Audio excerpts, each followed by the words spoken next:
So apparently, there were 9 other games this week in the Premier League, but we don't care about any of those as our teams were playing. Welcome to episode 11 of the iTest FC, the Arsenal Liverpool special. Samarth, cheers. Cheers.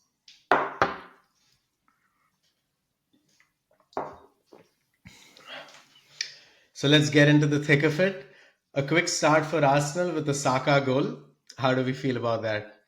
Very bright start for Arsenal. Was very hyped after the goal, after Arteta's comments. He said Arsenal will come out flying, and they did. It was a very simple goal by the looks of it, right? White long ball into Saka. I think Arsenal wanted to be in that one-on-one position, like with Robertson. Saka, great physical strength to outrun Robertson and then sit Robertson down, cut in, and a near post finish. What can I say? Simple goal, but effective.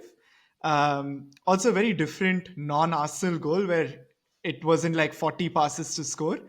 So, yeah, very nice feeling to go 1-0 up so early in the game. What did you think about Liverpool's defending? Yeah, for sure. I mean, it definitely caught them by surprise, right? Like, because I think it was a great ball by White, like perfect to the tee, great control by Saka, great strength, as you said. Robertson definitely should have done better. I think that's where the goal happened, where Robbo should have stood his ground and, done better or forced him a little wider or maybe crossed the ball in. But kudos to Saka. I think very well dribbled past and great finish as well. Like, thundered it past Kelleher, where that's the only thing I remember mentioning this to you in real time as well. That obviously this is me being optimistic, but it was kind of close to Kelleher and he doesn't expand his body enough. Where if that's Allison, that's maybe another story, maybe. But nothing to take away from Saka or Arsenal for that goal. Very well worked goal. And Arsenal got the lead. And Liverpool came right back in Soon with after. Yeah. Captain Virgil heading one home. Good corner by Trent. Diaz winning the header near post and then Van Dijk slotting it home. A true captain's header, out muscling the defenders around him. And yeah, Liverpool were back in it. And both teams till then, I think other than Saka's goal or the corner, not much creation on either end. As such, it was a very midfields game, I would say so, where at least in the first half, Arsenal were controlling the midfield. I think Rice had an amazing game where Curtis Jones was kind of found out in that number 10 position and wasn't able to be as effective as he was against Chelsea last week in that double pivot. And yeah, that was the story of the first half till Yeah, the, I for the think two goals. I think firstly for the Liverpool goal, I haven't seen Arsenal concede too many from corners. So I think it was a very well taken corner where it was whipped in with not too much height on the ball as well, and that enabled Diaz to win the header. That first header was also perfect, not too looped up for Raya to go and collect it, but just very flat that it wasn't enough that Havertz or anyone else could have headed it away. And Van Dijk was in the perfect position, so it also seemed like very rehearsed from the Yeah, it was training straight ground. off the training ground, exactly. Yeah, and it was very good to see, or not good to see Liverpool do that, but it was very good to see a team, being coached to that details, to those like minute details to get back in the game. And then I think, as you said, right, it was a very tactical half. But I think Arsenal dominated that. There were there was a Salah chance where Merino miscontrolled the ball. That was the one big chance of the game. There was a Havertz chance where he skied it over from like 8-10 Yeah. yards out, and the big Merino chance towards the end of the half, where he basically missed the ball from like point blank range and then went down holding And his then shoulder. identical free kick where he headed it in the second time. Which was arguably the more difficult chance. But I I think it was guess. again very nice to see Arsenal again score a goal from a free kick. Um, Again, their set pieces have been incredible since the start of last season. And I don't think it's a fluke. Like, I don't think it's a purple patch that they're doing it. All the stats, the numbers show that this is how much they're expected to score. And if you look at that metric, they're actually underperforming by a couple goals. So I think it was a well taken goal by Merino to get the lead to go into that halftime 2-1 up. Yeah, for sure. I mean, again, right? Like one set piece by Liverpool, another by Arsenal, straight off the training ground again. And like you said, Arsenal did dominate the ball, but again, on either end, there were not many chances created other than dead balls, like the set pieces. And even with the Merino goal, right? You take that with a pinch of salt because the best league in the world apparently has no room for semi-automated offsides, where it's not just about this incident in isolation where the on-field decision was onside so it went ahead, but as the Premier League and a game of this magnitude, I think every game in the Premier League should have the clarity in terms of the decision making, right, which is going to benefit all 20 clubs.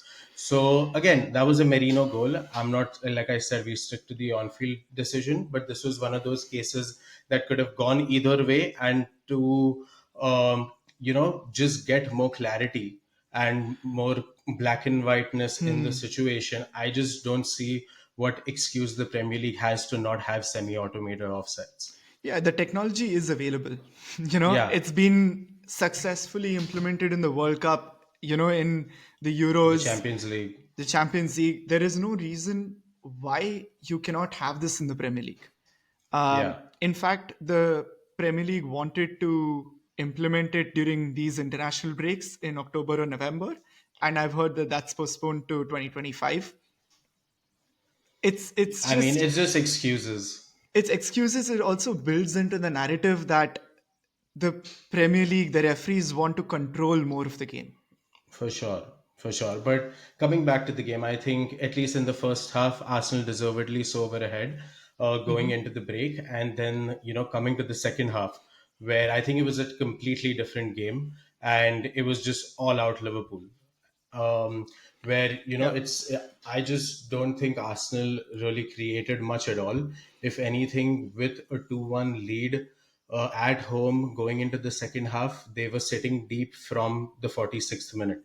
So I think that is not something that you'd like to see, and just as a, like, I'm a Liverpool fan, but just as a neutral as well, these are two teams going for a title, and you're playing in your home ground to just sit back and constantly defend is not great football, in my opinion. Yeah, I think you're absolutely spot on. Like, it was surprising to see Arsenal do that, play in that game state. The second half was actually quite similar to the first, with Liverpool dominating instead of Arsenal, but also very few chances created. So the expected chances created for Arsenal were 0.05 from minute 45 to 80, which is absolutely nothing, as you said, at home. And for Yeah, I Liverpool mean, was 0.025, so I they didn't mean, even let Liverpool create. more than the stats though, right? It was just basically them trying to kill the game, like in the sense of they started playing the way they did when they were 10 men down at the Etihad. The only difference was you were with 11 at home, and I just think that because of that you ended up conceding the second goal, where eventually that wall was going to break down at some point, and Salah scored the equalizer. Man, to be honest, I think at City, Arsenal went in like with all players, like a block of six and a block of three. At the Emirates last night, it wasn't that. I think Liverpool just played really good football and didn't let Arsenal break. Like, I But don't think it you was. look It at the was. amount of people behind for Arsenal, right? It was just them wanting to defend and defend and defend. Maybe Liverpool, Arne Slot's with something tactically. He made three subs at 60 minutes, all of which I think worked out. Simicast was a much better upgrade on the game that Robbo was having. And, even Shawber's live running continuously, that helped with sorting out Rice a little bit. And Gakpo as well, who was, offered the same thing as Diaz. I think Diaz was also troubling party from time to time. I think that was a good duel throughout the game where Party won some, Diaz won some. But it's more about the mentality where I don't think this is a team that wants to win the title. Games at home like this against squads like Liverpool, which have just played away in the Champions League, this is another manager's first time against you. To see such conservative, dry football, not playing like what he was playing, Arteta was playing 2 years ago. It was extremely fluid, ecstatic football, right? That keeps you on your toes. I don't see that at all. And bro, like I agree with you, like in the sense that Arsenal did have an identity like 2 years ago. Like in their first title charge, they did have an identity. They played football which was really attacking. They went half a year losing like not even a single game until God knows when. Last season that identity was lost a bit more, and this season it was lost even more. Like it just feels like Arsenal have become this chameleon team trying to adapt to different game situations and losing their identity. They're trying to play on the opposition's, weakness or their strength, and trying to grind out results.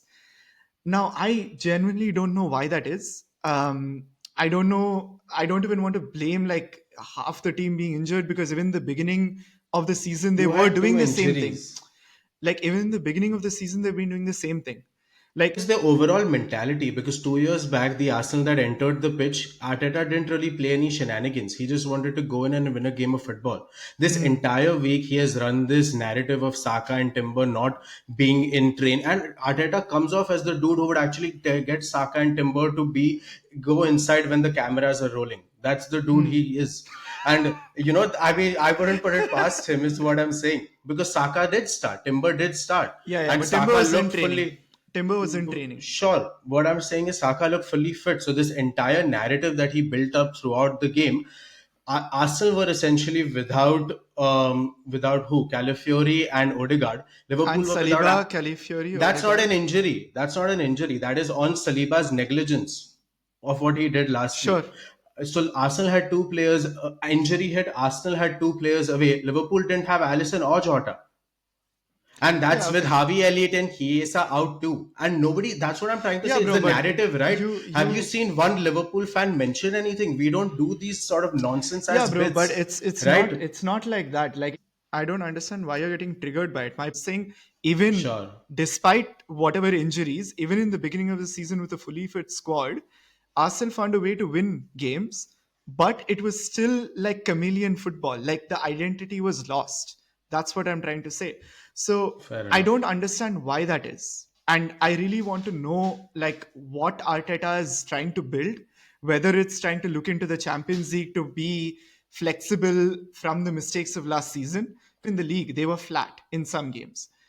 Though that's what costed Arsenal. Again, I'm very disappointed with Arteta for making these subs in the 80th minute. When Liverpool were dominating after minute 55, 60, like Arsenal should have made like those proactive changes earlier.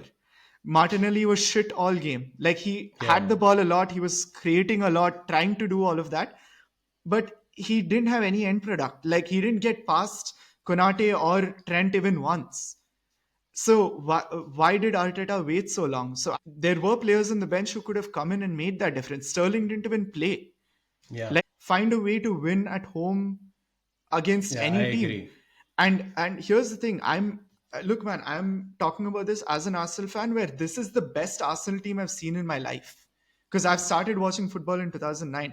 Last season's Arsenal team, despite me saying it's a lack of identity, have finished with the most points that I've ever seen in my life. How I For me to criticize Arsenal is like also saying, how do you achieve that last bit, right? And that last bit is to dominate. Arsenal have not Yeah. lost a game against the top six like the whole of last year and this year. So Arsenal are in the right direction, but that doesn't mean I can't criticize Arsenal for not getting that step up. Yeah, I mean, I guess so, but I feel like, and this is maybe every Liverpool fan or saying this, that getting a draw at the Emirates, and you saw me, that I was very disappointed. And I think that says a lot more about Arsenal right now than it does about Liverpool, Are you in a actually sense. disappointed? And I mean, see, now that it's been a day and you objectively look at a point at the Emirates, sure, that's a good result. But that's what I'm trying to say. Coming back to, this is not the Arsenal that I was scared of, right? This looks like the Arsenal team that I saw yesterday. Just looked like you started this podcast by saying Arteta said that Arsenal will be flying against Liverpool. Who cut your wings, bro? Like what happened at halftime? And that's what I'm trying to say. At by the end, this just looked like a very scared team that Man, wanted to I get think Liverpool something out played of well. it. I just think Liverpool Hundred played well. percent. I complete, which you would have expected, right? Like it's not like that's a surprise. And again, coming to Liverpool as well, more than going to Arsenal, the man that you mentioned, in my opinion, was the best player on the pitch, which is Ibrahima Konate. That not just Martinelli, who was shit, but even a very, very informed Kai Havertz was completely pocketed in this game, which Hmm. in which he had not had did not have much impact at all. And not just that, every aerial ball, his passing, his composure, and not just about this game. I think Konate is one player that is not getting the flowers that he should be getting, because I feel like after Virgil van Dijk, Konate has been the best centre back in this league this year. Like obviously there's talks of Saliba, but I don't think Saliba's been up to his best. No, no, I think Sure, I mean Gabriel this is has played better. subjective. Yeah. This is subjective, but I just feel like Konate was outstanding, and Liverpool did play well. But what I'm just trying to say at the end of the day is again just this, that like it, when we play City, it's an all-out attack on both ends. You can see the hunger in both teams. This was just such a frustrating game to watch, because what is the mentality of this team? I think let's focus on the Liverpool second goal, right? Like when it was a long ball to Darwin Nunez, who made the right Brilliant ball by decision. Trent. Brilliant Yeah, ball by Trent, by the and way. then it was Completely it cut was Arsenal. 2-1, two against one. Really crazy about the standards in this league, because this was the one time that Arsenal went with a high line for the entire half and they got caught out by Liverpool and they didn't track back. So as an Arsenal fan, what I think is a win is the most important thing in the game. And if you play from minute 45 to 82, 81, 82 defending, and because your top two strikers have had a very bad game, uh, like top two in the sense the furthest two Yeah, strikers yeah, have had yeah. a very bad game. um, you need to accept that and you defend fine, but then why do you suddenly in minute 81, 82 go and attack them? So for me it's like, okay, you want to defend and have a drab game, kill the game, okay, but then see that game out, right? Yeah, which they're Like, not being able to which they're do. not able to do. So I'm very frustrated that, okay, you're doing this, but then why do you go with a high line in minute 82 Yeah. if you're not able to break through Liverpool for the entire game? Okay, maybe the subs came in. One thing I have to say, despite me saying Havertz also played a poor game, is I like the tactical tweak that Arteta did by moving Havertz to the right and having Havertz and Saka double up against Simicas when he came on. So I think Arsenal have created like a few chances in 2 or 3 minutes before that Liverpool goal, and I think that changed the game a little bit. Arsenal tried to kill the game off, and then once Liverpool scored, then Arteta was reactionary, and then Jesus came on, did a couple things, but it was already done. Like, Arsenal should not have let Liverpool come back to that game at all. Like, it should have been finished, and it's just Arsenal's own doing. Now Arsenal have to go to Yeah. Newcastle, go to Chelsea, two very difficult away games, and they don't have any of the players who are absent previously, and now they've lost Gabriel, they've lost Timber, so it's going to be all the more difficult to play these two away games. Let's see when they're back. But I mean, yeah, bringing up Chelsea, right? I feel like I would really like to see how Arteta approaches that game now, especially against Chelsea, because the way that Arsenal, like played against City in the first half and Liverpool in the second, I'd just like to see now if he takes the same approach, because Chelsea is a very different conversation than a Liverpool or Man City, right? So I would just like to see how, if Arsenal are really in this title race, which they obviously are, just to see how they're going to take this game. Is it at Stamford Bridge? Yep, two Yeah, away so games. let's exactly. So I would really like to see how he approaches that, whether he's again maybe gets a lead and then just sits back again, or does he continue pressing, or I would love to see the approach, because like you said, this is not the Arsenal of 2 years ago. This is not even the Arsenal of last year. So yeah, When I've grown up watching Arsenal, like, the one biggest criticism I've heard is Arsenal go to these away grounds and get beaten 5-0, 6-0, and now if Arsenal score, defend with their lives, win 1-0 as they did against Tottenham this year, fine. Perfectly happy with See that. it through, see it See through. it through. But I mean, again, this is very subjective, right? Because if you are happy with that, then that's great. But I would want to blow my brains out, bro. Like, if Liverpool played like this after taking a lead and then just sitting back and defending for their lives, like, I personally don't want to see that football. Like, I've not grown up with that football ever, and I don't think you have. With we said, right, we keep going 2 years ago. Like, look at the Arteta can play the 40 odd passes to create a goal and continue pressing and kill teams. So I don't know why he's become this Jose Mourinho type of manager, that he takes a 1 lead and wants to sit at the death of the game, defending, defending, defending. If Arsenal just continued pressing Liverpool, ran the midfield the way they did in the first half, I think you comfortably see out that game. Maybe not comfortably, but I think your conceding that goal was just because you conceded the second half only. That, okay, we'll sit back now, we are very happy with our lead, you come and you try to score, and it didn't work out. But why get to that stage? Just keep Man, playing your game. I I'm not genuinely telling do you, I'm think just saying no, in no, but general. I genuinely think that Arsenal wanted to play that game, but Liverpool were really good in not letting Arsenal win those second balls as they didn't do in the first half.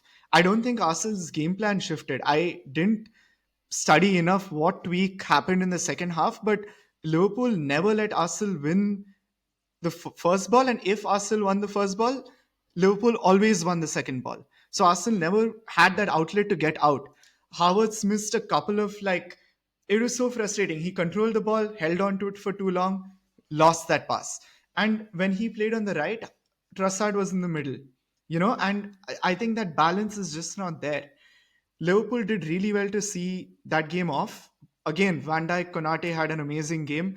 Uh, I think tactically they did tweak something, but I don't think it was like City where Arsenal genuinely said, no, I'm not playing that half and sat back. I think Liverpool did well, and you have to appreciate. I think if Arsenal can do Fair tactics, so enough. can other teams. And I do think Fair that even enough. Liverpool are not trying to blow teams away like they had under the Klopp years. I think they're Yeah, also playing yeah, very tactical. I agree. They're also changing the way they play, and I think to win the league today, you have to do that. I mean, up until up until Arsenal, like, this had popped up on the TV when we were watching it together, that from the 75th minute, Liverpool had neither scored a goal or conceded one. So I agree with you in terms of, whereas if it would have been a Klopp situation, we would have just kept firing until the end. So I do understand those tactical tweaks, but for the full half is not good to see. But we can obviously keep Yeah, going about going this. But I about one think thing I do have to say is I think the referee Anthony Taylor uh, killed the momentum of the game a lot. Like I'm not going about individual decisions, like for both sides, though. for For both both sides, sides. Yeah, and yeah, okay. it was just like both Liverpool and Arsenal are these passing teams, and for every touch, it just felt like he stopped. And I remember when we watched the game, you were like abusing the ref for killing the game, and a minute later, I did the same thing, right? And it just felt Fair like enough. all decisions were soft, like every single decision was soft. But at And least he was at least, again, not to defend the ref, but at least he was consistent. consistent in his softness. Yeah, Like, yeah, I agree. It was consistent, but it was just I man, the not standards are so necessary. low. The standards are so Yeah, low that you exactly. hope for Exactly. consistency. Yeah, which is sad. And Definitely. that's that crazy intense analysis of that game at the Emirates. Point drop for both teams, but City end up victorious. We're still in October, so it's okay. There are a lot of twists and turns to go ahead. But huge breaking news a few minutes ago is Eric Ten Hag is no longer Man United manager. The Bond Managers Club loses its first member. Loses first member. You still can't understand Man United's decision making. They had all summer to have a new coach. Didn't get one all summer because no candidate was good enough. 2 months into the season, they sacked their manager.